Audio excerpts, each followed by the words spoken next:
It's great to be here speaking at Google Think again. I wanted to talk to you today about the future. That's what we do at Google Think, right? But I wanted to take a different approach to this. That is, when we normally have these discussions about the future, we make these predictions. But we've been making predictions about the future for about as long as time has existed, okay? And sometimes what we don't do is we don't go back and look at the predictions we've made in the past to see whether they were correct. So if we take what's happening at Google right now, there's a lot of interesting things happening in Google. We're talking a lot about self-driving cars as an example. Now this is going to be pretty cool, self-driving cars. But one of the things we probably haven't anticipated is not actually just how the car is going to work, but how this is going to change our behavior, how we're going to adapt to a world where we no longer have to drive a car. What are we going to do in the car? We're going to update our Facebook status and watch movies? Probably, right? Or maybe work. So part of the predictions of the future, where sometimes we make mistakes or we come short, is we don't anticipate some of the behavioral changes that come out of that. So this is a very interesting area to look at. Certainly interests me. Now, of late, there's been some interesting changes, some interesting disruptions. One of those is Uber, and I'm sure you guys have heard of Uber. These are some protests occurring in Milano, in Italy. We've had protests around the world, in London, in Barcelona. All over the world, people have been protesting, mainly taxi drivers protesting this. They were protesting in London, and it was very, very interesting. The day they had a taxi strike for Uber in London, Uber had a 700% increase in downloads of their app.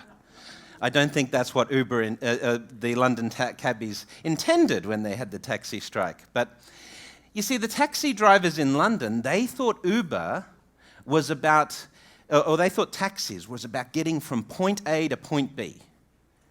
But Uber taught us that this experience that they built around the mobile, around the app, was something different.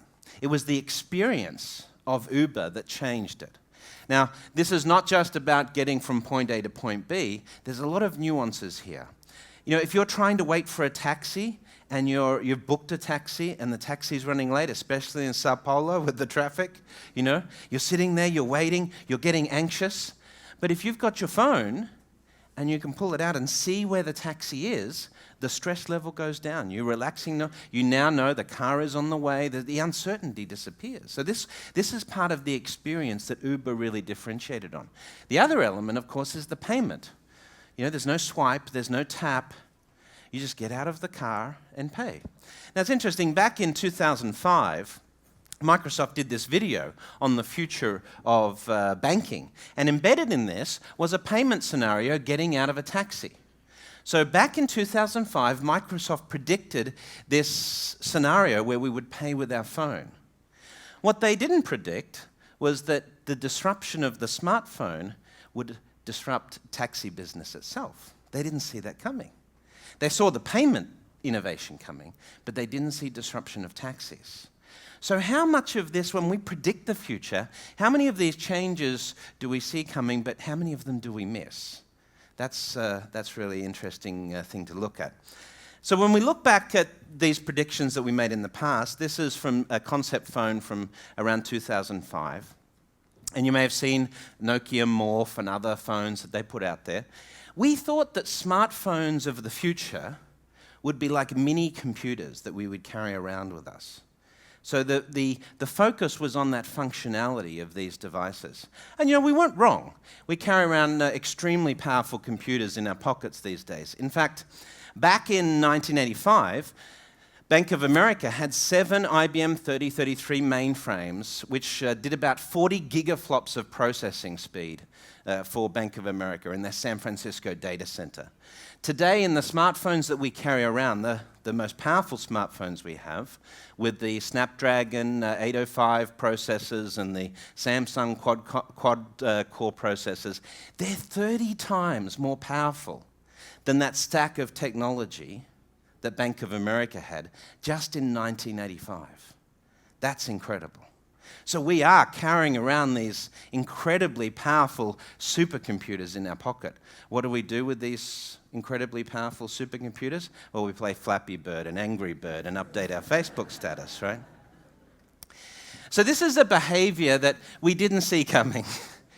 We thought, what did we think we would be doing with these devices? Well, we thought we'd be, sharing, not necessarily sharing content, but consuming content. We'd be listening to music, watching movies, and then if we were late, we remember we forgot our wife's the anniversary, and we have to order our wife some flowers online, and we're getting on our phone and ordering flowers. This is the sort of videos you would see 10 years ago of the future of smartphone technologies. It was all about the hardware form factor, and it was about consumption. What we didn't see coming was content creation. This has exploded through the use of smartphones. You know, we see things like Vine and Instagram and other technologies, YouTube, people sharing huge amounts of content.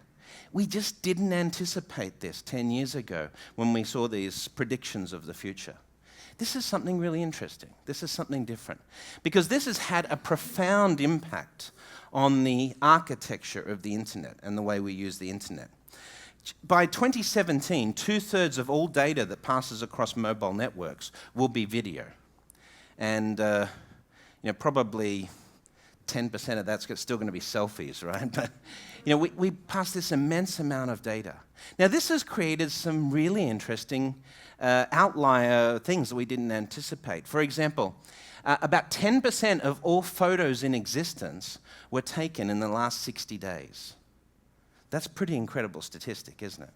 Because we've got this exponential increase in the use of the smartphone as a video and content creation platform. But it's also created some astounding data facts. In 2008, we anticipated we would do about 1 zettabyte of content across the internet. This year, we're going to do 9 zettabytes of content. Does that sound like a lot of data? You know what a zettabyte is?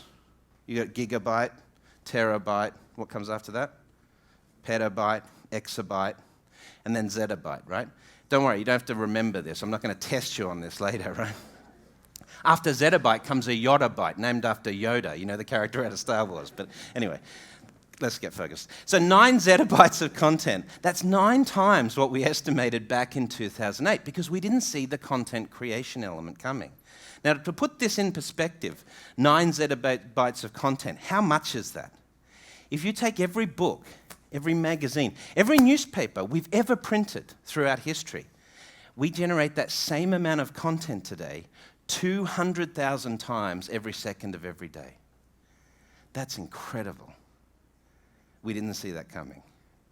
Now, we thought the internet would create an explosion of content and data, but we thought it would be about consumption, not about sharing. This is where our lives have changed with social and so forth. It's created stars like this. This is PewDiePie. Now, I'm sure many of you have heard of PewDiePie. He is the #1 YouTube blogger on the planet today. As you can see, he has 5 billion views on his YouTube channel. He gets 300 million views a month. Now, to put that in perspective, he does about the same amount of traffic in 3 months that we got for the entire World Cup this year, 1 billion views. He does that in 3 months, and he does it over and over and over again. Incredible. To put this in perspective, if you take the likes of CNN or Justin Bieber and Miley Cyrus, they're not even close to PewDiePie. He does twice the traffic of Miley Cyrus and Justin Bieber combined, and he does 20 times the traffic of CNN. CNN has a budget of $860 million a year to produce their news network.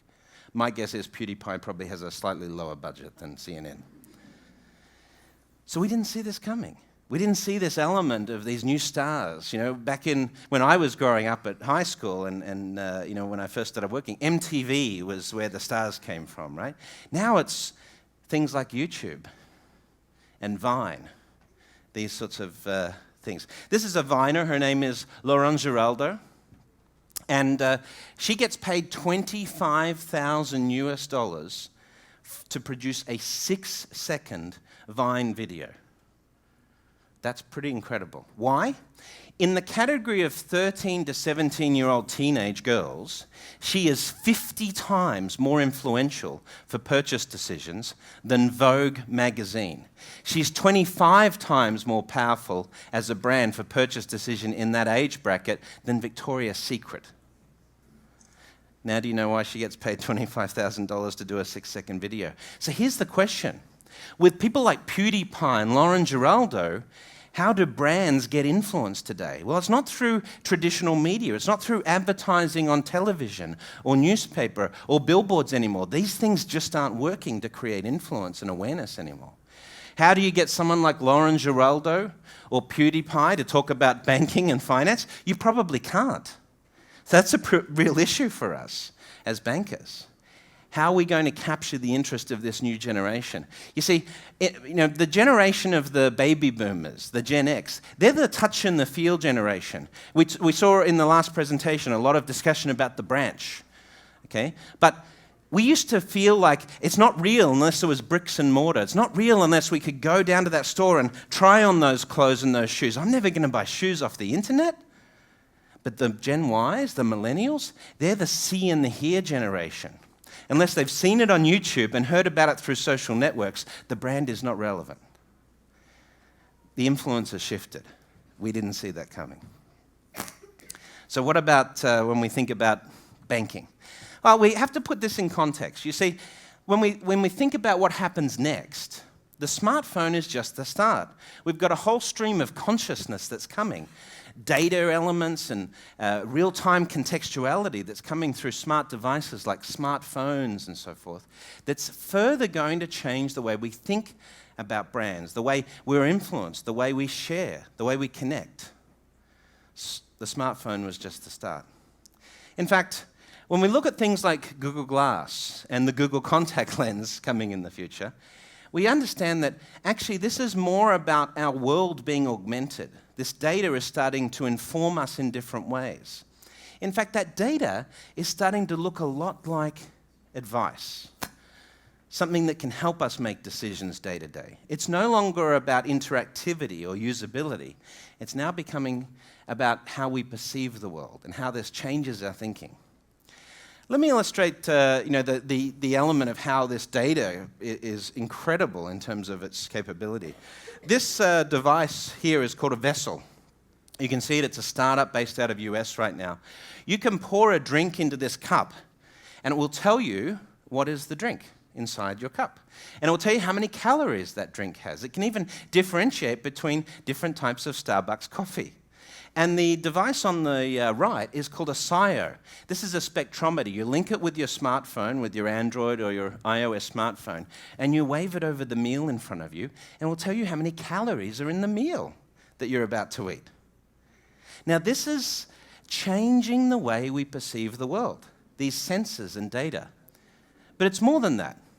We're going to be capturing this information and starting to apply it to ourselves personally. Let me illustrate this unique shift. This fridge here is a smart fridge. It's so smart that it can tell what is being stored in the fridge and recommend the healthiest recipe you can make from the remaining ingredients you've got in the fridge. Now, this is intelligence, but it's also advice. So these things around us are no longer just giving us data, they're giving us awareness, they're giving us advice.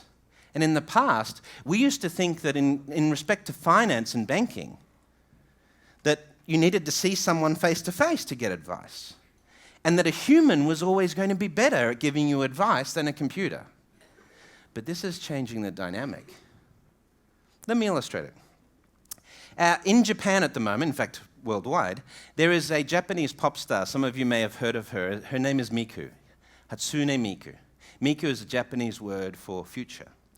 And Miku has come to the fore recently, in recent times in Japan, through crowd-sharing technology. Basically, something a little different about this pop star. She's opening for Lady Gaga right now in the United States, so she must be pretty popular, right?